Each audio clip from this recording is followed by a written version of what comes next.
Teman-teman, coba kita bayangkan, di salah satu sekolah menengah pertama di Samarinda mengadakan sebuah turnamen sepak bola, yang mana anak kelas 7 harus melawan kakak kelas 9 yang tentu saja badannya jauh lebih besar. Adapun para guru mengizinkan hal ini karena berniat untuk melatih mental dan keberanian para siswa. Dan tentu ini adalah sebuah permainan yang beresiko.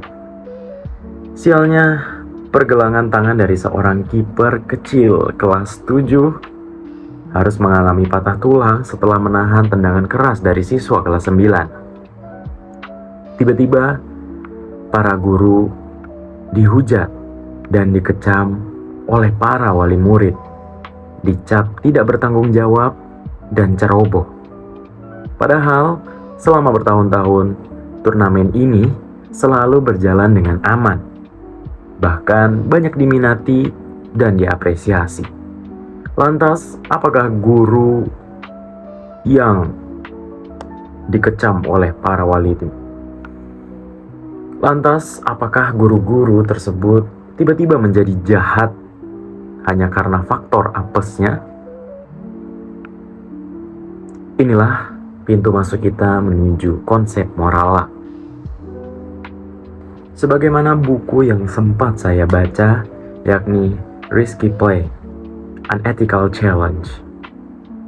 Istilah moralak ini dipopulerkan oleh filsuf Thomas Nagel dan Bernard Williams. Mereka melihat adanya paradoks di sini. Di satu sisi kita percaya pada prinsip kontrol, bahwa kita hanya bisa dinilai secara moral atas apa yang bisa kita kendalikan.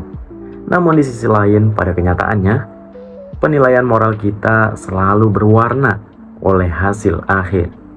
Meskipun hasil itu dipengaruhi banyak faktor di luar daripada kendali kita. Kita cenderung lebih keras kepada orang-orang yang menyebabkan celaka atau terkena apes daripada orang-orang yang melakukan kesalahan yang sama tapi tetap hoki. Lantas, kita sebagai manusia, kenapa sih begitu cepat menghakimi?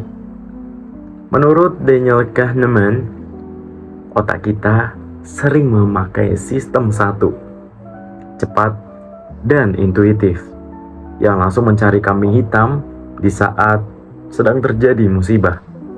Namun, sebagai akademisi, tentu kita harus menggunakan sistem dua, lambat dan analitis, untuk melihat bahwa keberuntungan itu masuk ke moralitas kita dalam 4 cara. Yang pertama, resultant luck atau keberuntungan hasil. Seperti kasus kiper tadi, niat guru itu sebenarnya baik, melatih mental dan mendukung penuh kemampuan murid-muridnya. Akan tetapi karena hasilnya fatal, maka dia dianggap salah secara moral oleh publik. Namun di sisi lain, sekolah yang berbeda pun juga mengadakan pertandingan yang serupa, di mana adik kelas harus melawan kakak kelas. Adapun hasilnya, tidak ada yang cedera, bahkan mereka bisa memenangkan pertandingan. Maka guru yang melatih mereka pun dianggap sebagai guru yang hebat dan layak mendapatkan banyak pujian. Lalu yang kedua, circumstantial luck atau keberuntungan situasi. Ini soal di mana kita diletakkan. Seseorang yang lahir di lingkungan yang menjunjung tinggi nilai-nilai ketuhanan dan Bhinneka Tunggal Ika akan sangat beruntung, karena ia akan lebih mudah menjadi orang yang mengerti norma dan nilai-nilai toleransi. Bandingkan dengan seseorang yang lahir di lingkungan yang fanatisme atau intoleran. Dia sangat apes secara situasi karena nilai-nilai moral yang ia terima sejak kecil sangatlah terbatas, sehingga ia pun harus berusaha keluar dari situasi tersebut dengan benar-benar usaha yang ia bisa. Lalu yang ketiga, ada constitutive luck atau keberuntungan karakter. Ini soal sifat bawaan. Ada orang yang lahir dengan temperamen sabar, ada yang sumbu pendek karena faktor genetik atau pola asuh di awal masa pertumbuhan.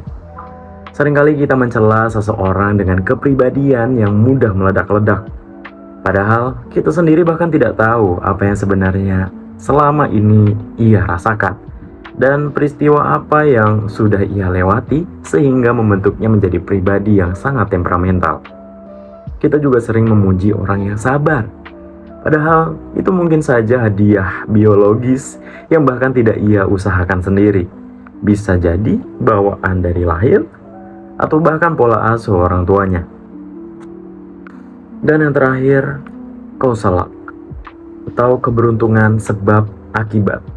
Setiap tindakan dan siapa kita hari ini dibentuk oleh rantai sebab akibat dari masa lalu yang saling berkesinambungan.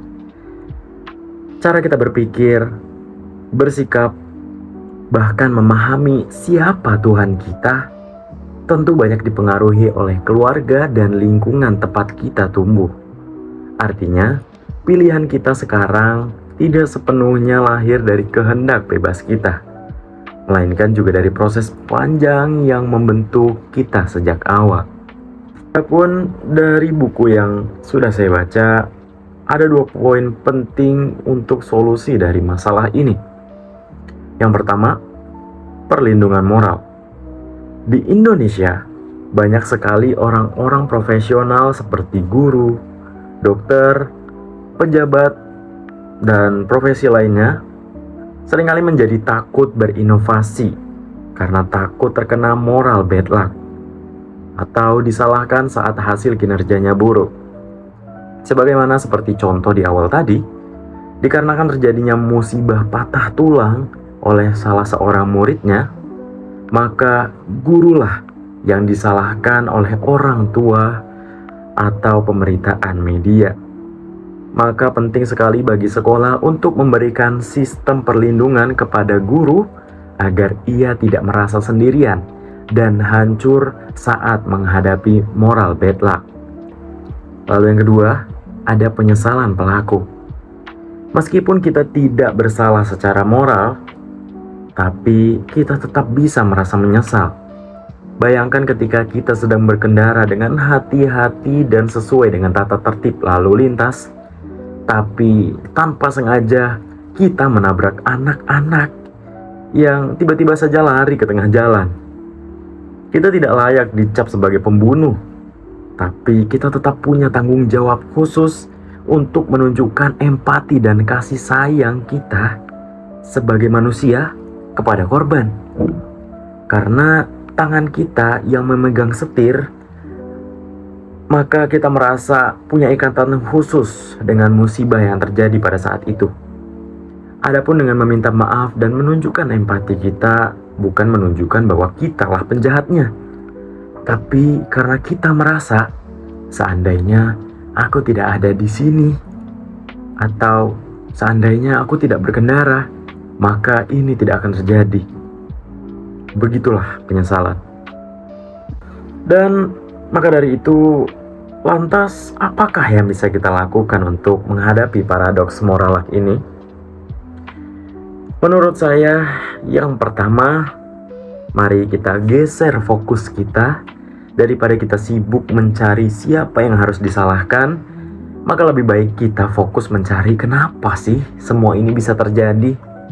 Dalam dunia profesional, kita seringkali terjebak dalam pemikiran cepat yang hanya melihat hasil akhir.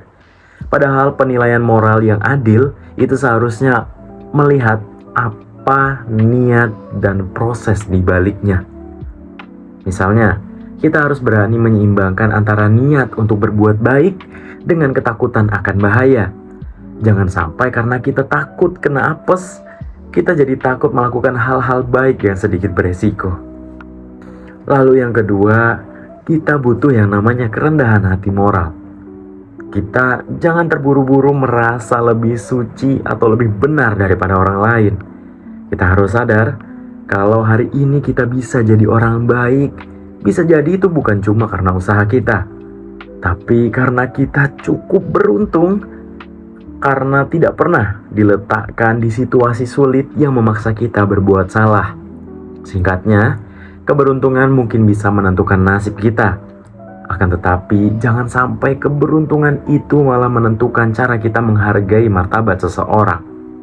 Pada akhirnya, moral luck mengajarkan kepada kita bahwa Kesucian kita seringkali hanyalah soal seberapa baik nasib memperlakukan kita di dunia ini. Jadi, jikalau semua keberuntungan itu dicabut dari dalam diri kita, apakah kita yakin masih bisa menjadi orang baik yang sama seperti saat ini?